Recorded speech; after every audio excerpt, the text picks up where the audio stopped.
Sur Audio Crypto, les infos crypto pour ceux qui n'ont pas le temps. Bon les gars, en ce dimanche matin, je vais vous faire une émission très rapide puisqu'on est vraiment sur des zones ultra clés entre les boules et bears, c'est-à-dire soit une continuation de la chute, soit on arrive enfin à se poser pour pouvoir repartir en tendance haussière. Donc les prochains jours vont être vraiment décisifs. Selon moi, je vais essayer de vulgariser au maximum puisque j'ai eu un commentaire notamment qui me disait que parfois j'ai employé des mots trop techniques. Donc je vais vous le dire ça avec des mots assez simples. Plus le reste, en tout cas BTC, on est à 38 400 $ sur cette map. On est beaucoup plus bas dans l'arrêté des faits parce qu'il y a un petit lag. On est à moins 5% grosso merdo du côté de la map. C'est pareil, on est entre moins 4 et moins 10%, même 12% du côté de Shiba. On va regarder tout de suite, pas la peine de regarder en détail tout ça. Donc tout simplement les gars, hier je vous disais que la zone de ce mouvement pour pouvoir repartir en tendance haussière, la zone de rechargement de longue, elle est entre les 0,5 et les 0,618. On est en train de pile à travailler dessus avec la zone basse qui est à 37 900 $. Je vous montre juste les autres indicateurs comme Ichimoku.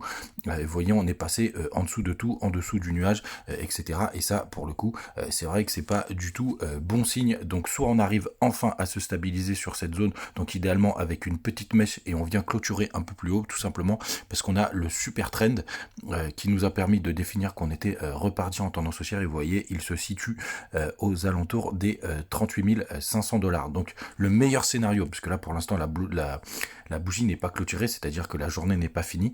Il faudrait qu'on ait une petite mèche qui descende jusqu'au 0,618, juste ici, et qu'on clôture au-dessus du super trend pour pouvoir considérer qu'on est en tendance haussière. Donc le super trend, c'est cette grosse ligne ici que je vais désactiver maintenant. Ou alors attendez, je vais vous laisser juste celle-là pour que ce soit plus clair. J'enlève Ichimoku, vous voyez cette grosse ligne là pour qu'on puisse repartir en tendance haussière, puisqu'en général elle signale vraiment des mouvements tendanciels. Donc c'est pas la peine de parler pendant des heures sur ce sujet là les gars, il faut vraiment attendre la clôture de bougie de ce soir. On devrait avoir un gap puisque c'est-à-dire qu'on a clôturé, qu'on est descendu par rapport à la fermeture de la semaine du vendredi, puisqu'il y a des cours qui suivent que le vendredi sur les contrats CME.